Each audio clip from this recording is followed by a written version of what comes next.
ഇനി കാർഷിക വാർത്തകൾ.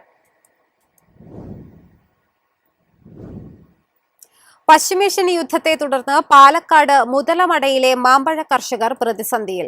മികച്ച വിളവ് ലഭിച്ചിട്ടും ഗൾഫ് കയറ്റുമതി നിലച്ചതോടെ മാങ്ങയുടെ വില കുത്തനെ ഇടിഞ്ഞു. പശ്ചിമേഷ്യയിലെ യുദ്ധം പാലക്കാട് മുതലമടയിലെ മാമ്പഴ കർഷകർക്ക് വലിയ തിരിച്ചടിയായി. ഗൾഫ് രാജ്യങ്ങളിലേക്കുള്ള മാങ്ങ കയറ്റുമതി കുത്തനെ കുറഞ്ഞതോടെ വിപണിയിൽ വിലയിടിഞ്ഞു. ഇന്ത്യയിൽ ഏറ്റവും നേരത്തെ മാമ്പഴം വിളവെടുക്കുന്ന പ്രദേശങ്ങളൊന്നായ മുതലമട ഇത്തവണ മികച്ച വിളവാണ് നേടിയത്. എന്നാൽ യുദ്ധത്തെ തുടർന്ന് കപ്പൽ ഗതാഗതം തടസ്സപ്പെട്ടതും ഗൾഫ് വിപണി സ്തംഭിച്ചതും കയറ്റുമതിയെ ബാധിച്ചു. സാധാരണ പ്രതിദിനം 300 മുതൽ 500 ടൺ വരെ മാങ്ങ കയറ്റുമതി ചെയ്തിരുന്ന പ്രദേശത്ത് ഇത്തവണ കയറ്റുമതി 1/5 കുറഞ്ഞു. വിമാനച്ചരക്ക് നിരക്ക് ഉയർന്നതും പ്രതിസന്ധി രൂക്ഷമാക്കി. 800 രൂപ വരെ വില ലഭിച്ചിരുന്ന അൽഫോൺസ മാമ്പഴത്തിന് ഇപ്പോൾ 30 രൂപ പോലും ലഭിക്കുന്നില്ലെന്ന് കർഷകർ പറയുന്നു. മികച്ച വിളവുണ്ടായിട്ടും വിപണി തകർന്നതോടെ കോടികളുടെ നഷ്ടമാണ് ഉണ്ടായത്.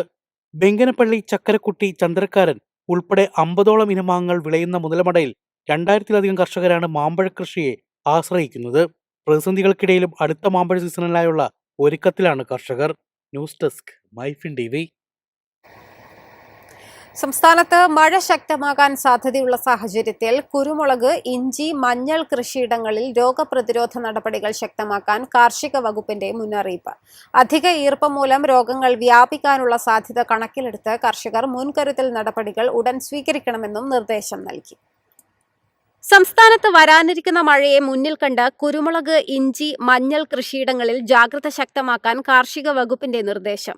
മഴയും ഉയർന്ന ഈർപ്പവും മൂലം വിവിധ കുമിൾ രോഗങ്ങളും വേരുചീഞ്ഞ രോഗങ്ങളും വ്യാപിക്കാനിടയുണ്ടെന്നാണ് മുന്നറിയിപ്പ്. കുരുമുളക് തോട്ടങ്ങളിൽ പെട്ടെന്ന് വാട്ടം പിടിക്കുന്ന രോഗസാധ്യത കൂടുതലായതിനാൽ വെള്ളക്കെട്ട് ഒഴിവാക്കാൻ പ്രത്യേക ശ്രദ്ധ വേണമെന്ന് അധികൃതർ പറയുന്നു.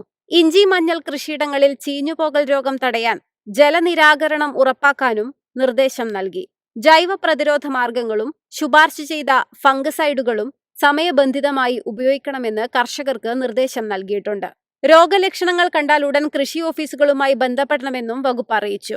മഴക്കാല കൃഷിനാശം കുറയ്ക്കാൻ മുൻകരുതലുകൾ നിർണായകമാണെന്ന് കാർഷിക വിദഗ്ധർ ഓർമ്മിപ്പിക്കുന്നു.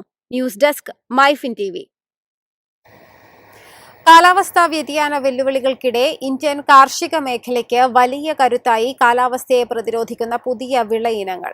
കഴിഞ്ഞ 11 വർഷത്തിനിടെ രാജ്യത്ത് 2996 കാലാവസ്ഥാ പ്രതിരോധ ശേഷിയുള്ള വിള ഇനങ്ങൾ പുറത്തിറക്കിയതായി കേന്ദ്ര സർക്കാർ.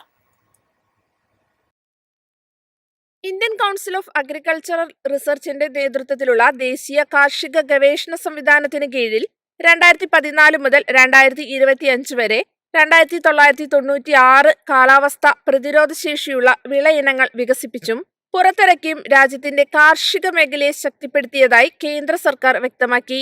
സുസ്ഥിര കൃഷിക്കായുള്ള ദേശീയ ദൗത്യം സംബന്ധിച്ച ഔദ്യോഗിക പ്രസ്താവനയിലാണ് വിവരങ്ങൾ പുറത്തുവിട്ടത്.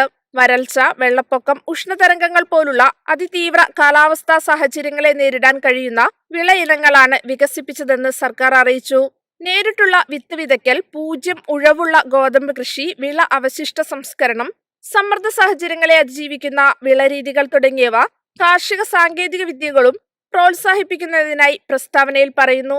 കാലാവസ്ഥാ വ്യതിയാനത്തെ പ്രതിരോധിക്കുന്ന കാർഷിക സാങ്കേതിക വിദ്യകൾ വികസിപ്പിക്കാൻ ICAR 2011 ആരംഭിച്ച national innovations on climate resilient agricultural പദ്ധതി നിർണായക പങ്കുവഹിച്ചെന്നും സർക്കാർ വ്യക്തമാക്കി. രാജ്യത്തെ 650 കാർഷിക ജില്ലകളിൽ കാലാവസ്ഥാ ദുർബലതാ പഠനങ്ങൾ നടത്തിയതിൽ 310 ജില്ലകൾ അതീവ അപകട സാധ്യതയുള്ള മേഖലകളായി കണ്ടെത്തിയിട്ടുണ്ട്.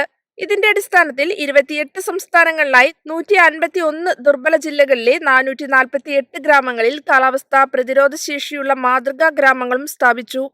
ജല ഉപയോഗ കാര്യക്ഷമത, മണ്ണിന്റെ ആരോഗ്യ സംരക്ഷണം, സുസ്ഥിര കാർഷിക സംവിധാനം എന്നിവയ്ക്ക് പ്രാധാന്യം നൽകി കാലാവസ്ഥാ സൗഹൃദ കൃഷിയെ കൂടുതൽ വ്യാപിപ്പിക്കാനാണ് കേന്ദ്രത്തിന്റെ നീക്കം.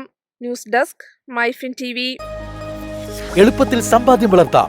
ഇന്ന് തന്നെ മൈഫിൻ ടിവി ആപ്പ് ഡൗൺലോഡ് ചെയ്യൂ.